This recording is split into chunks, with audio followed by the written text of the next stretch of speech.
I'm Kate Daly, a relationship counsellor, divorce specialist and host of the Divorce Podcast. How to ask for a divorce in a kind and caring way.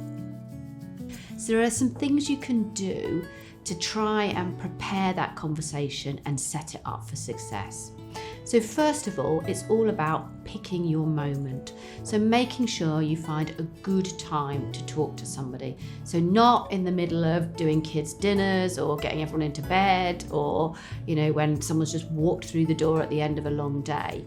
But thinking about saying something like, I thought it might be nice if we went for a walk this weekend, or doing something where you can be alongside each other without actually having to sit opposite somebody. That makes quite a big difference to the way you have this conversation. So if you've got the right moment, then the next thing is to think about how you're going to express the fact that for you the relationship is over in a way that is both very clear but also kind.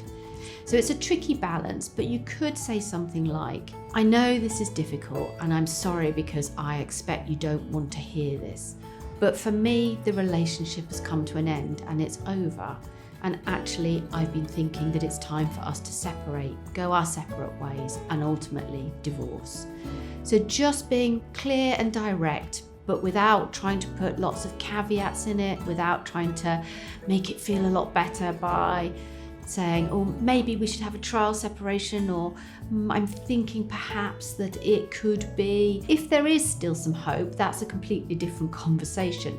But if there's no hope, if your mind is made up that the relationship is over, then don't water it down. Be clear and be direct, and make sure the person is under no illusions that for you the relationship is over.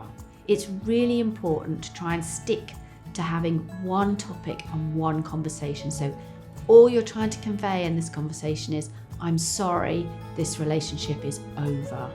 You don't want to get into, what does that mean? Well, you'll never take the house. Well, I'm going to take the kids. You want to steer clear of all of that noise around divorce and separation, just to focus on giving your partner time to understand for you the relationship is over and to get to some way towards a place of acceptance of that.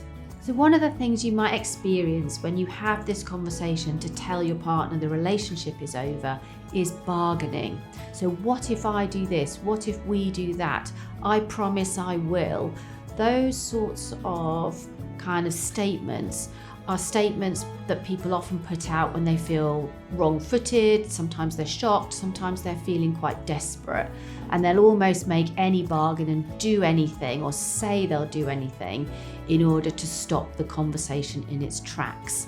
It's better to use a technique called the broken record technique, where you simply repeat and restate that you're sorry, that you know it's hurtful, but for you the relationship is over and there isn't any hope of resurrecting it. Being prepared before you have this conversation is absolutely key. So Amicable can help with that. We offer free 15-minute advice calls, and one of our specialists will be able to talk you through how to have this kind of conversation. It might also be useful to be aware of the next steps in the divorce process, so how a divorce unfolds, the timelines, and the sorts of decisions you'll need to start to make about children and how to sort out money and property.